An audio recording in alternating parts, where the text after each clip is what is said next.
Olá pessoal, eu sou Pedro Hauck, sejam bem-vindos ao canal de YouTube do Alta Montanha. E Alta Montanha você sabe, né? É aquele site, aquele portal de montanhismo com notícias, com muita informação de graça para você ali na internet, mantida, sabe por quem? Pela loja Alta Montanha. É, a loja Alta Montanha que eu faço convite para você ir lá conhecer também, www.lojaam.com.br. É uma loja especializada em montanhismo, trekking, escalada, viagens. Lá você vai encontrar de tudo para essas atividades. Então entra lá, lojaam.com.br. Pessoal, a gente está agora no começo do mês de maio, né? Em pleno outono, já daqui a pouco indo para o inverno. E você sabe o que acontece nessa época do ano?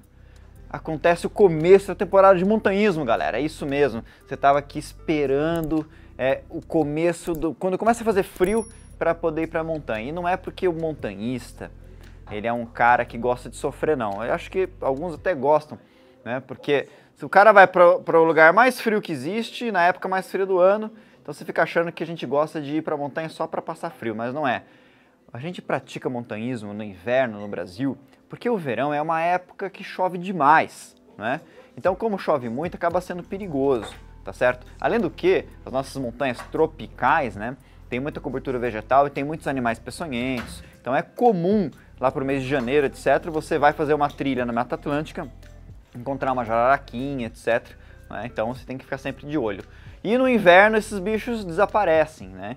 E aí então o tempo fica firme, você olha para o céu, está céu azul, menos em Curitiba, mas a maior parte dos lugares vai estar, tá certo? E você vai poder ir para a montanha curtir um monte, né? Pôr do sol no inverno, fica bonito pra caramba. Então, gente, é exatamente isso que eu vou falar nesse vídeo. Eu vou dar algumas dicas para você curtir a temporada de montanha numa boa. Falando para vocês o que, gente? Falando sobre montanhas clássicas do Brasil. Você tem que conhecer esses locais. Se você curte montanhismo, você tem que ir para esses locais, sim ou sim, tá certo? Então eu vou fazer aqui essa dica, né, de alguns locais aqui mais próximos de quem está no Sudeste. O montanhismo não se limita, tá certo, a somente ao Sul e Sudeste. Tem outros locais que se pratica montanhismo também. Por exemplo, no norte do país, tem muita montanha no norte, mas lá o clima é diferente. Lá você pode ir no mês de janeiro, tá certo? Eu vou me limitar nessas dicas, gente, as montanhas aqui da Mantiqueira e da Serra do Mar, né? Entre o Rio de Janeiro e até a Santa Catarina. Então, a primeira dica de montanha, né? Saindo do sul e indo para o norte. Você tem que conhecer, é um clássico brasileiro. Tá aqui, ó, na minha camiseta, ó. Ó, Pico Paraná. Isso mesmo, Pico Paraná, cara, ele tem 1.877 metros de altitude, né? Ele não chega a 2.000 metros. Porém, a base dele está ali no nível do mar. É uma montanha que tem uma proeminência enorme. É uma montanha muito bonita. É uma montanha que tem que é circulada de abismos, que tem parede para todo quanto é lado. Você consegue chegar no cume caminhando, mas em uma trilha que tem escadinhas, que tem corda, não é uma coisa aí das mais fáceis, tá bom, galera? Mas o Pico Paraná, ele é um clássico brasileiro, tá certo? Se você pratica montanha, você tem que conhecer o Pico Paraná. Só que é o seguinte, O Pico Paraná não é recomendado para quem não tem experiência ainda.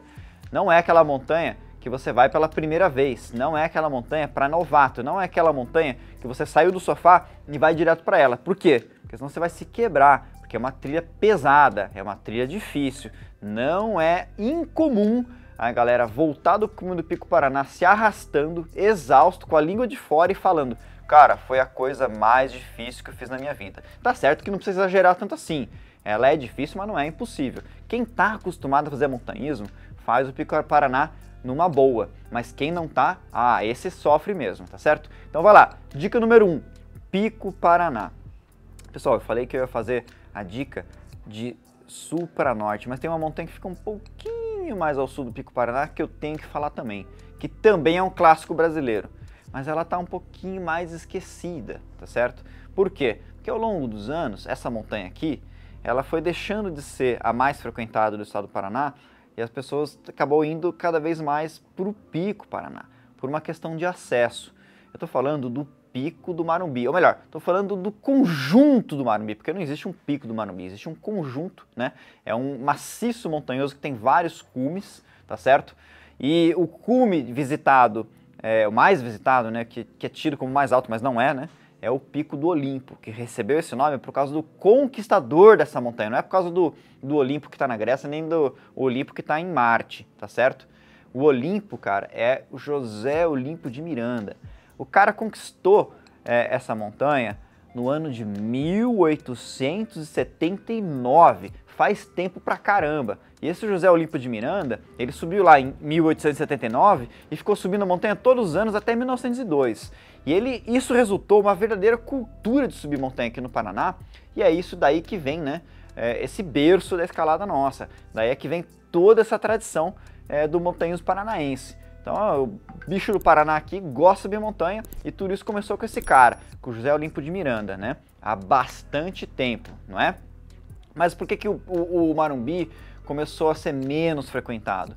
Porque antigamente você chegava no Marumbi de trem e custava R$3, R$2 a passagem, era muito barato, não é? Só que aí o trem, a Refesa, ela acabou sendo privatizada, acabou com o trem de passageiro. E aí então o trem que vai para o Marumbi, ele é um trem turístico, muito bacana, mas assim, não é um trem para transporte de passageiro, é um trem para você passear e ele custa um passeio, tá certo? Então acabou que a galera começou a ir menos. Para você chegar no Marumbi é um pouco mais complicado que chegar no Pico Paraná. O Pico Paraná chega de carro, tá certo? Você pode vir de São Paulo. Paulistas, a Regis está um tapete, pode vir. Vocês têm medo de andar na Regis, cara? Não é possível, tá? Pode vir pro Paraná, que aqui tem montanha legal pra caramba, e essas duas aqui são boas dicas, tá certo? Mas o Marumbi, você fica um pouco mais distante. Você vai chegar no local em Morretes, né, chamado Porto de Cima. Para você chegar lá, você pode ir de duas maneiras. Ou você desce a Estrada Graciosa, que é maravilhosa, lindíssima, ou você pega a autoestrada, né, que Curitiba-Paranaguá, que é a BR-277. Você chega em Morretes, aí você vai para um bairro chamado Porto de Cima, lá tem uma estradinha de terra, você vai para um lugar chamado Prainhas, deixa o seu carro ali, caminha 6 km numa estrada de terra, chega numa estação de trem chamada Engenheiro Lang, 1 km a mais, você está na estação do Marumbi. O Marumbi, ele é uma montanha também difícil. O montanhista paranense, ele é um cara forjado. Aqui não tem moleza. Aqui a criança chora e a mãe não escuta. Eu estou dando dica para vocês de duas montanhas que o paranense fala que é fácil, mas elas não são. O Marumbi é mais difícil que o Pico Paraná, tá certo? O Marumbi é uma montanha assim, ó, inclinada, vertical. O Michael está mostrando as imagens aqui, ó. Esses paredões são todos escaláveis, mas você faz trilha para chegar lá em cima. Mas essa trilha é feita por via ferrata, é escadinha, com corrente, com corda. Se você tem medo de altura, velho, não vá, porque você fica bastante aéreo.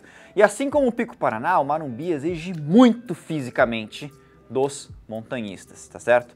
Então, pode esperar, se você for fazer, por exemplo, um conjunto, que você sobe por uma trilha, pode ser a trilha do noroeste, descer a frontal ou vice-versa, pode esperar que você vai demorar no mínimo 8 horas, 10 horas. Então chegue cedinho, tem que chegar muito, muito cedo, tá certo? Porque realmente são trilhas muito exigentes. Lá no Marumbi você não pode acampar lá em cima, mas tem um camping lá na estação, Atualmente, quando eu gravo esse vídeo, esse campo está fechado, mas existe uma promessa de reabri-lo, porque né, até estádio de futebol está cheio, eu estou gravando sem máscara, não faz sentido mais o campo está fechado pela pandemia. Mas enfim, vai abrir, provavelmente se você estiver assistindo esse vídeo, depois que for editado, ele vai estar aberto para você ir lá. Mas de qualquer coisa, se informe, manda uma pergunta aqui que a gente vai dizer para você se tá ou não tá. Então tá aqui, ó, 2 dicas no estado do Paraná, 2 clássicos brasileiros que você precisa conhecer. Agora vamos lá, vamos para São Paulo. Um clássico brasileiro que está em São Paulo, Pico dos Marins. O Pico dos Marins, ele está em São Paulo, tá certo? Porque a divisa com Minas está no Marinzinho. Ainda que exista uma polêmica, galera, porque parece que o Marinzinho é mais alto que o Marins. Parece, eu não sei.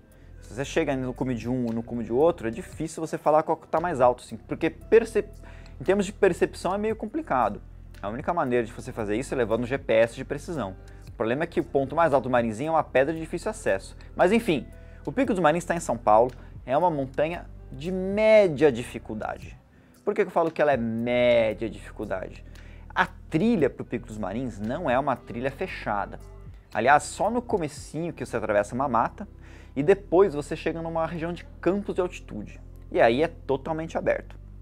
Você tem que tomar muito cuidado, porque se lá no Marins o tempo fecha, como você está numa região de campo, numa região aberta que tem o chão rochoso, às vezes você perde a referência e você se perde. E já aconteceu de gente se perder. Tem lá casos clássicos de perdidos no Marins. Por exemplo, o escoteiro Marco Aurélio, que nunca encontraram ele. E também do francês, né, que morreu lá em 2018. Vou fazer um vídeo ainda sobre o francês, tá? Então vamos lá. É uma montanha de média dificuldade, né? Tem esse problema de você poder se desorientar se aparecer uma nuvem, não é? Por isso é bom que você vá na época mesmo de temporada, quando você tem céu azul. E ela só tem um trecho que é um pouco mais complicado, né? Que é um elevador ali, que é um trecho rochoso, que é uma escalameada, um trepa-pedra, né? E depois, indo para o cume, também tem outros trechos que é um pouquinho mais inclinado, você tem que tomar um pouco mais cuidado, usar as mãos, mas não chega a ser uma escalada em rocha. O Pico dos Marins é uma montanha que está cada vez mais frequentada, não é? É uma cada vez mais gente indo para lá. Ela sofre com um problema assim, de visitação desordenada, né? Mas acho que isso pode ser resolvido ao longo do tempo. Se você for ver esse vídeo mais pra frente, manda um comentário aqui que a gente vai estar respondendo como é que tá a situação. Você chega no Marins de carro, tem um local ali na base que é chamado de acampamento base dos Marins, então você paga para deixar seu carro estacionado, lá tem até mesmo um local para você dormir, tem um alojamento, tem chuveiro, tem até um restaurante, fim de semana vai estar aberto, então tem uma estrutura bacana ali na base, tá certo? E de lá você vai pro topo, pode acampar lá em cima, você pode acampar lá em cima, ou se você quiser, você pode ir de ataque, né? Uma mochila pequenininha, vai e volta no mesmo dia, sem precisar de fazer o acampamento, tá bom? Outra montanha clássica brasileira, Pico das Agulhas Negras. Cara, eu vou falar pra vocês, o Pico das Agulhas Negras e a região lá do Parque Nacional do Itatiaia era e foi durante muito tempo a meca do montanhismo brasileiro. Então assim, se você vê essas montanhas, né, o Pico das Agulhas Negras em si é uma montanha rochosa.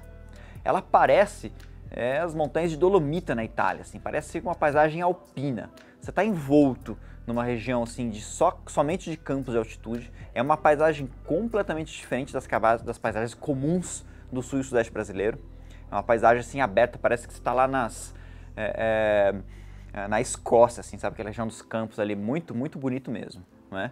E o Pico das Agulhas Negras é uma montanha formidável, é uma montanha, para começar, ela não é uma montanha que é puro trekking, você tem trecho de escalada sim. Tanto tem que o Parque Nacional do Itatiaia, quando você for escalar essas montanhas, né, o guia, né, ou você, se você estiver se autoguiando, você tem que ter corda, né, pedaço de pelo menos 30 metros de corda, você tem que ter cadeirinha, se você não tiver cadeirinha, tem que ser cadeirinha de fita, não é? Tem que ter mosquetão, porque você tem que dar segurança e até mesmo fazer um rapel na hora de descer. Claro que não chega a ser algo muito grande, algo muito difícil. Com a ajuda de guias você consegue fazer isso tranquilamente, né, e com segurança. E quando você chega no cume, dá aquela sensação de liberdade, assim, porque realmente é um cume rochoso. Sabe aquele negócio de expectativa e realidade? Então a expectativa, ela se concretiza. Você tem sempre a expectativa de chegar num cume de uma montanha e ficar lá se equilibrando nas rochas. E é isso que você tem no Pico das Agulhas Negras, né? Então realmente é uma montanha que você fica encantado, né? Pela beleza, pelo desafio e pela satisfação de você chegar lá em cima, né? Escalando e descer, você fala, porra, isso sim é escalada. É muito, muito legal. É possível para pessoas inexperientes? Se você tiver com guia, sim. Se você for se autoguiar, aí sim você tem que ter alguma noção, né? Porque como eu falei para vocês, tem que fazer rapel, tem que dar segurança, né? Não é algo do nível 0, tá certo? Deixa eu continuar um pouco mais, né? Agora eu vou falar de uma outra travessia, que também é um clássico imperdível. Estou falando da travessia Petrópolis-Teresópolis no Parque Nacional da Serra dos Órgãos. Galera, o próprio nome diz, né? Petrópolis a Teresópolis. Você sai de uma cidade, você sai da cidade imperial e chega até Terê. Ele tem mais ou menos uns 30 e poucos quilômetros de extensão. Não é uma trilha difícil, tá? Ela vai exigir um pouco fisicamente, mas é uma trilha muito bem estruturada, né? Eu acho que de todas as trilhas que eu falei aqui, essa é a mais estruturada. Então as pessoas costumam fazer essa travessia em 3 dias. No primeiro dia, as pessoas saem de Petrópolis e acampam ou ficam hospedadas no refúgio na Pedra do Açu, tá? Então lá no Açu tem um refúgio de montanha, tem um abrigo. Então você não precisa, se você reservar esse abrigo, você não precisa de levar barraca. Isso facilita bastante, porque é um peso a menos na sua mochila, né? Sem falar no conforto de você estar acampado num lugar acima de 2.000 metros, frio pra caramba, né? Dentro de um abrigo, tá certo? E, meu, é um lugar maravilhoso. E essa subida do Açu é a parte mais difícil da travessia. É uma subida de 1.000 metros de ascensão, é uma subida longa, né? Cheia de zigue-zagues, você vai lá devagarinho. Mas fora isso, não é nada muito complicado. Não é uma trilha lameada como é a trilha do Pico Paraná, tá? Ela é bem aberta, né? Você não fica lá enroscando tua mochila nos bambuzinhos, nos cipós, como em outros locais, no próprio Pico Paraná é assim, tá? Então você faz isso tranquilo. No dia 2, você sai lá do abrigo do Açu, você sai da Pedra do Açu e você vai por cima do Planalto, né? Um planaltão que você tem ali no topo da Serra dos Órgãos, na verdade, de acordo com vários autores, como Bigarella, o Almeida, o Absaber, é uma paleosuperfície de erosão datada do Cretáceo ao Eoceno, chamado aqui no Paraná de PD3, e mais generalmente por próprio Almeida de superfície sul-americana. Posso falar dessa superfície para você vai entender tudo que eu estou falando. Pode estar parecendo grego para vocês, mas vocês vão entender o que eu estou falando no próximo vídeo, que eu vou falar do Monte Roraima, e tem a ver com relação desse relevo aí também, tá? Mas deixa eu continuar a travessia. Aí você faz essa travessia, né? Cara, é maravilhoso, é tudo região campestre, né? Meu, tem um visual incrível, tem um local chamado Portal de Hércules, que você vai ver várias montanhas naquela escarpa da Serra dos Órgãos. Cara, a Serra dos Órgãos, ela faz parte da Serra do Mar, é uma continuidade, você começa em Santa Catarina e vai até o Rio de Janeiro, né? E lá naquele local, cara, as montanhas, nessa escarpa, né, você tem várias falhas geológicas e por conta de uma erosão diferencial, as montanhas ficaram destacadas na frente. E não são montanhas quaisquer. Cara, Dedo de Deus, Agulha do Diabo. Não, são montanhas que são verdadeiras agulhas, tem um formato de agulha, né? O Dedo de Deus tem esse formato aqui, ó. Esse não é o Dedo de Deus, é o Dedo do Pedro, mas é assim. É realmente, em termos assim, da estética, né, da montanha, é algo maravilhoso. E também é outro local que tem uma importância histórica gigante. Essa travessia, acho que é das mais antigas travessias do Brasil, né? Ela foi aberta, ela foi percorrida pela primeira vez na década de 30, né? Quando você termina nesse dia 2, você chega lá na Pedra do Sino. Pedra do Sino foi escalada pela primeira vez em 1841, né, pelo escocês George Gardner, um naturalista. Né? Tem uma história muito legal desses caras, eu vou contar essa história deles para vocês aqui também, é muito bacana, tá certo? E aí você vai chegar na Pedra do Sino, outra montanha clássica, montanha acima de 2.000 metros, cara, é muito bacana. Aí você dorme aonde? Dorme no abrigo 4. Você pode tanto acampar na frente do abrigo quanto ficar no abrigo, mesma coisa do Açu, né? E aí depois no terceiro dia você desce tudo até chegar em Teresópolis, tá certo? Então é isso, é um roteiro muito, mas muito legal, tá certo? Eu vou colocar aqui um outro roteiro clássico, gente, mas esse roteiro ele está em processo de abertura. Eu não sei quando esse vídeo estiver editado, se já vai estar aberto ou não, Mas espero que ele abra logo, porque se tornou um clássico brasileiro, né? E tem uma importância muito grande para o montanhismo. Estou falando da Serra Fina, tá certo? A Serra Fina, ela é um trecho da Mantiqueira que fica entre as cidades de Passa Quatro até Itamonte, na frente, né, do maciço de Itatiaia. A Serra Fina compreende várias e várias montanhas, dentre elas o Capim Amarelo, a Pedra da Mina, que é a montanha mais alta da Serra da Mantiqueira, mais alta inclusive que o Pico das Agulhas Negras, o Pico dos Três Estados, entre outros cumes menores e subcumes, né? É uma travessia longa, ela tem também mais de 30 quilômetros, e diferente da Petrópolis-Teresópolis, ela é mais difícil, né? Você sobe mais e desce mais, né? Ela não tem... aliás, ela está fechada, né? Porque tem um projeto de que ela receba um manejo e ela se torne melhor estruturada, tá certo? Então, assim, isso está acontecendo ainda, né? Então, espero que ela fique estruturada logo para a gente poder percorrer ela sem causar os danos ambientais que estavam acontecendo, porque existia uma visitação sem controle, uma visitação desordenada, e isso estava sendo muito prejudicial. Isso levou a Serra Fina ao fechamento em 2020 por causa de uma queimada de grandes proporções. Então a Serra Fina também inclui aqui, como um roteiro clássico brasileiro, existe a promessa que ela abra para essa temporada, né?